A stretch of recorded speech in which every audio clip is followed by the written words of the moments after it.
Viva a República! Viva! Viva a democracia! Viva! Viva as Forças Armadas! Viva!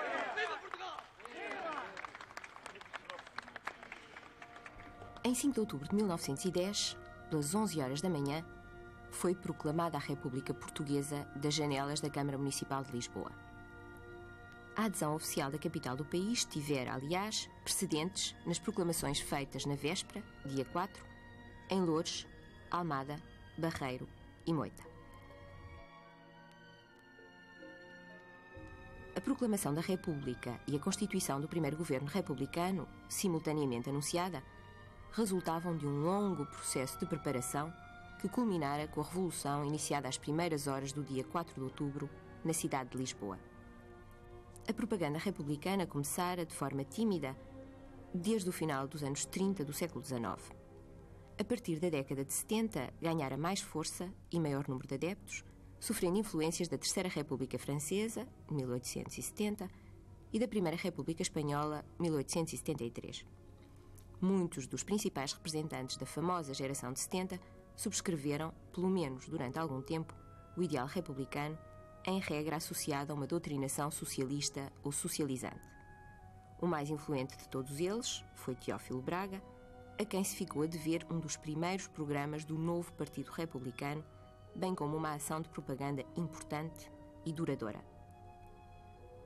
Em 1878, foi eleito o primeiro deputado republicano ao Parlamento, Rodrigues de Freitas, a quem sucederam depois vários outros até 1894.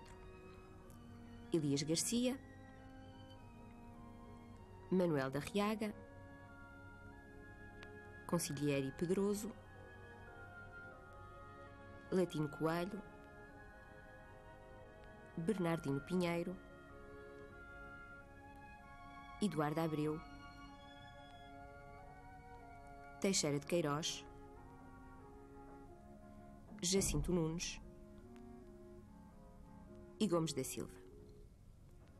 O ultimato britânico a Portugal, em janeiro de 1890, causou uma profunda reação popular, sobretudo nas principais cidades, virada não só contra a Inglaterra, mas também contra o rei e as instituições monárquicas, responsabilizados pelo que acontecera.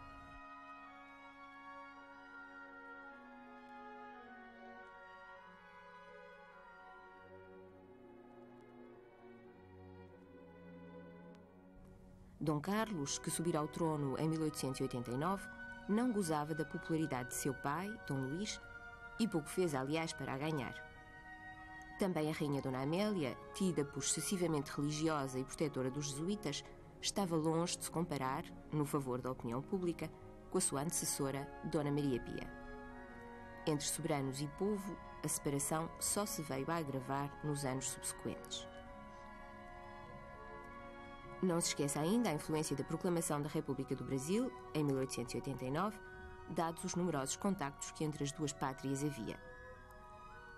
A primeira revolta republicana teve lugar no Porto, em 31 de janeiro de 1891.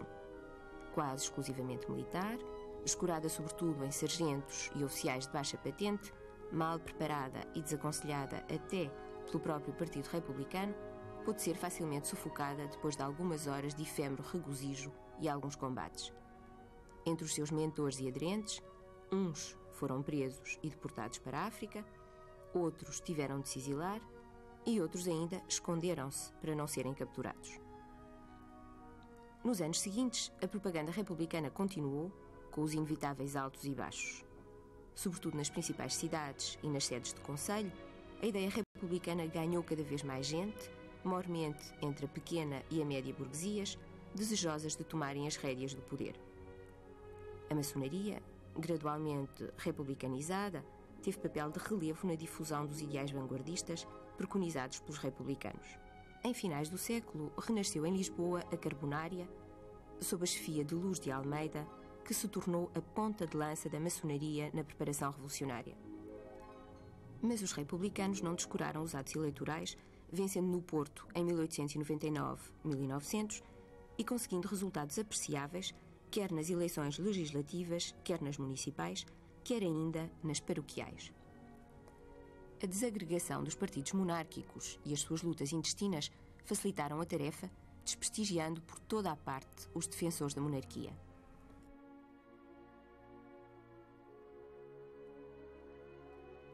Em 1906, a entrega do poder a João Franco e a ditadura que este político instaurou pouco depois contribuíram enormemente para reforçar o prestígio e a força das hostes republicanas e dos seus dirigentes, onde se distinguiam Afonso Costa,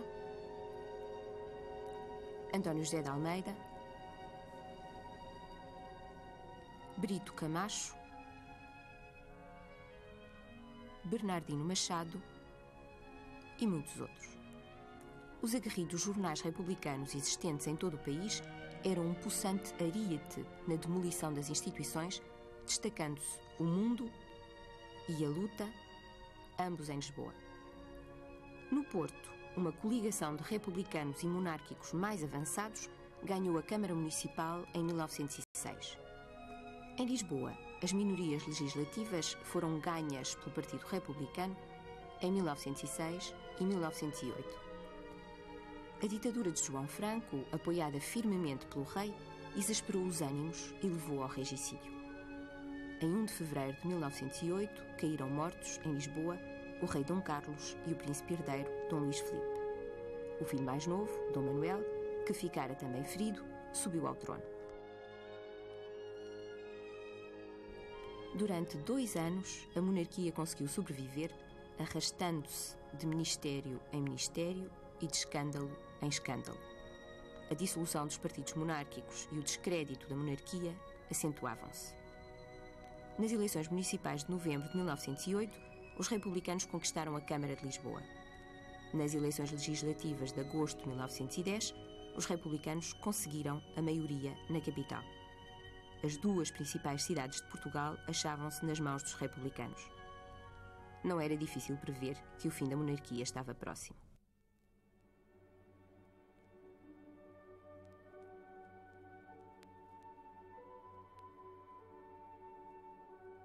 Depois de 2 vezes adiada, a Revolução Republicana eclodiu em Lisboa na noite de 3 para 4 de outubro, apesar de ter sido, nesse dia 3, assassinado um dos seus chefes, o conceituado médico Miguel Bombarda.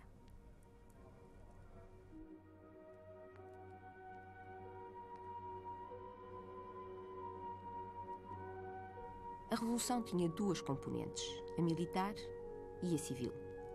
A componente militar fracassou quase por completo, tendo-se revoltado apenas os regimentos de Artilharia 1 e de Infantaria 16, além da maior parte da Marinha de Guerra, surta no Tejo. Na manhã do dia 4, apesar de se terem revoltado também outras povoações nos arredores de Lisboa, a Revolução parecia perdida. Muitos oficiais envolvidos fugiram. O almirante Cândido dos Reis, um dos chefes, suicidou-se. Só na rotunda da Avenida da Liberdade, atual Praça Marquês de Pombal, é que permaneceram algumas centenas de pessoas, chefiadas pelo corajoso Machado Santos. Dispondo de algumas peças de artilharia, conseguiram repelir o assalto das forças monárquicas, aliás frouxo e sem consistência.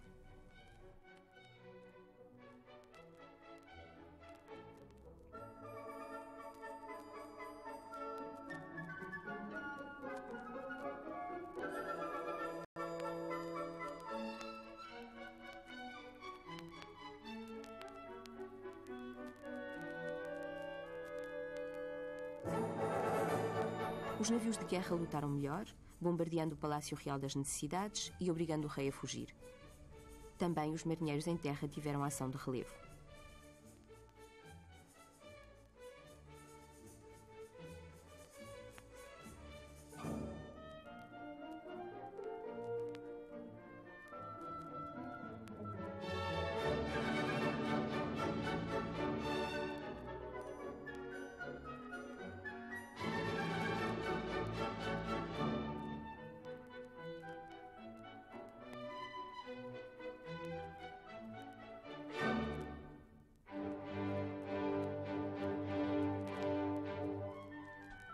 A componente civil, enquadrada pela Carbonária, foi a grande força da Revolução e o fator decisivo da vitória final. distribuída por toda a cidade, atuou com decisão e precisão, mantendo o fogo revolucionário, impedindo as forças monárquicas de manobrarem à vontade, estabelecendo uma rede de transmissões preciosa, etc. Na manhã do dia 5, a situação resolveu-se a favor da República. Acoberto de um cessar-fogo decidido para fazer evacuar os cidadãos alemães residentes em Lisboa, os revolucionários, em número já de muitos milhares, desceram triunfalmente a Avenida da Liberdade, acabando por envolver e desarmar o núcleo principal das forças monárquicas, fixado no Rossio e já então completamente desmoralizado.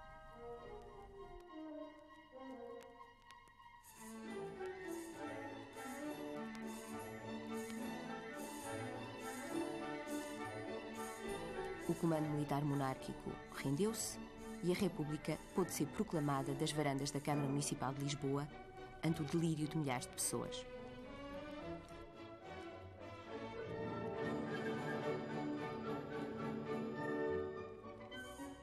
Em 12 de outubro de 1910, um decreto com força de lei estabelecia o dia 5 de outubro como feriado nacional. E assim se tem conservado até hoje, comemorando-se anualmente junto aos túmulos dos heróis no cemitério do Alto de São João. Pela liberdade, igualdade e fraternidade. Viva a República! Viva!